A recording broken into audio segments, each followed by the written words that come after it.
I figured that's an appropriate place to record some poetry, plus my sister's trying to go to bed, so let's get started. This one is called Healing. I'm 1000% sure that you stopped caring long before I did. Maybe you still care, I can never tell because your mind works in such unique ways. You used to call me beautiful like I was the sunshine on your skin, but nowadays your name tastes like copper in my mouth. 3 years is a long time to devote yourself to someone, but I never tried harder than I did this time. People keep telling me to breathe, but how can I breathe when the only thing worth living for just keeps walking out of my life? I guess I should stop reading our old messages because I just can't cope anymore. Sometimes when I can't breathe, I just try to remember how your fingers felt on my skin and the way you mouthed the words I love you while you were on top of me. I guess those words meant nothing to you because here we are in the same uniform next to each other and you have the biggest smile on your face while my chest is about to cave in because it's so empty. The alcohol in my system tells me that if I call, you'll answer, but all you'd hear is my staggered breathing and my stifled sobs. I could never cover my body in enough ink to cover up the hurt that I feel, but I hear that's all a part of getting older and growing as a person. All the music in the world couldn't help me feel whole again, but I don't cry anymore, and that's a decent start, I suppose. I'm only 18, but this pain is a drug I've been hooked on for 3 years. Maybe I can squeeze another 40 more out before I have the decency to take all these pills again and finally understand why people whisper of a better place when beautiful people die.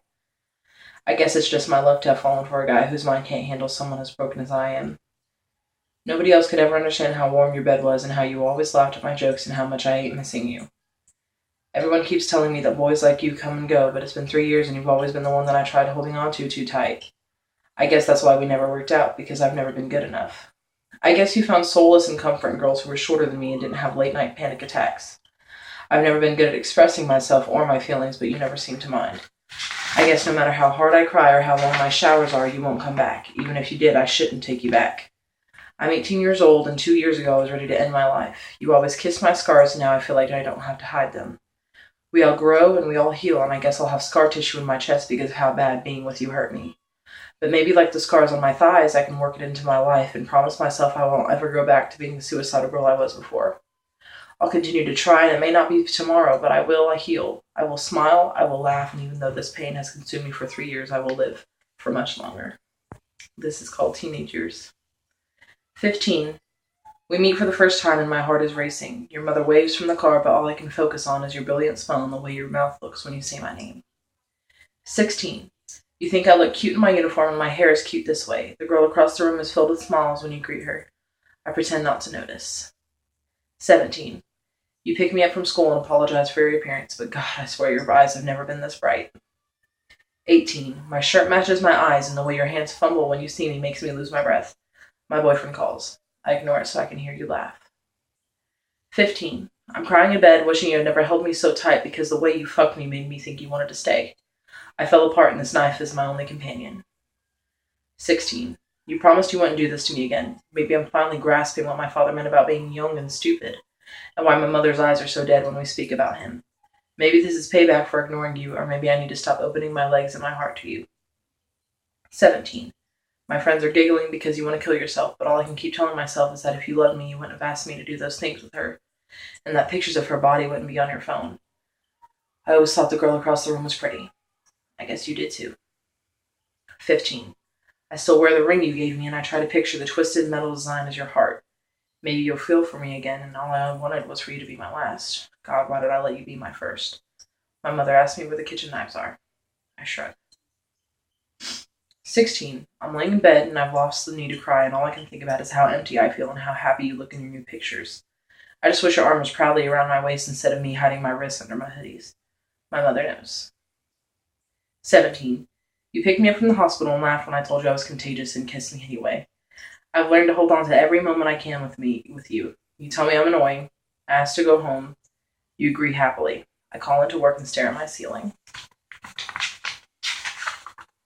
17. We have sex and I just want to know what it feels like to break your heart.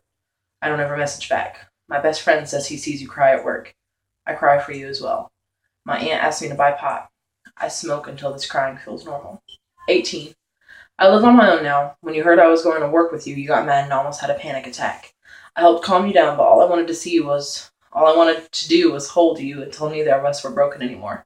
I see you at work. My heart skips and I'm 15 again. 17. You kiss the scars on my leg and it still feels like I'm cutting into them. My soul is disabled and you've always been my crutch. We don't speak for 3 days, so I have sex with a boy to no longer feel empty. 18. We tried again, and here I am, still filling pages upon pages about us. But all I can do when I see you is try not to cry, even though it feels like I'm shoving those knives into my skin again. I'm giving up, and maybe I'll learn how to breathe on my own.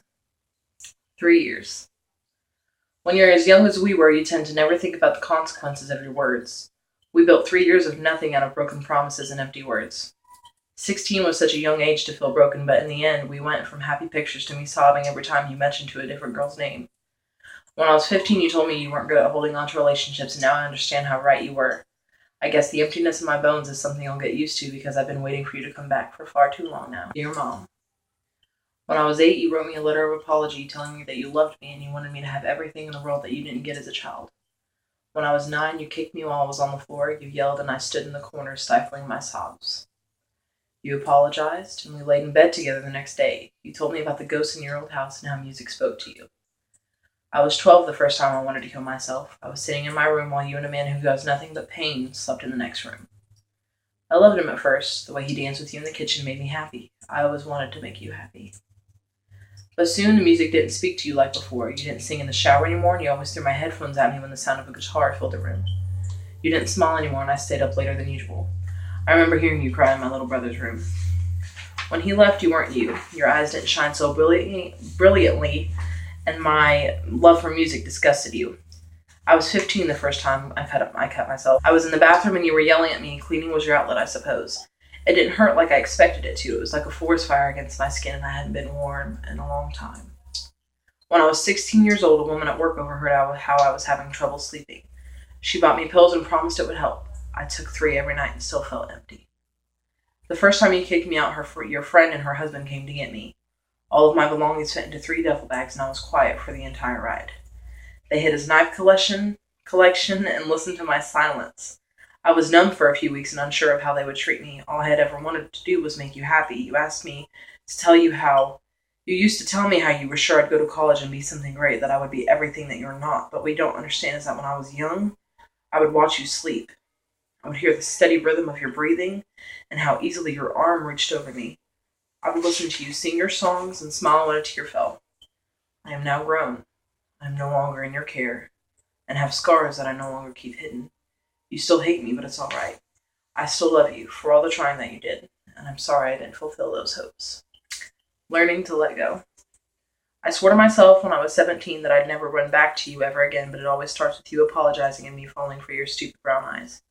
Neither of us were this broken 3 years ago, and that's why we keep holding on, because when I was 15, all I thought about was bringing another knife to my wrist, and at the tender age of 16, you told me you loved me. And like all young girls, I believed it. It's 3 years later, and I know I'd still chase you if I had the energy, but after having my heart misplaced, I don't think I could ever run back to your arms ever again.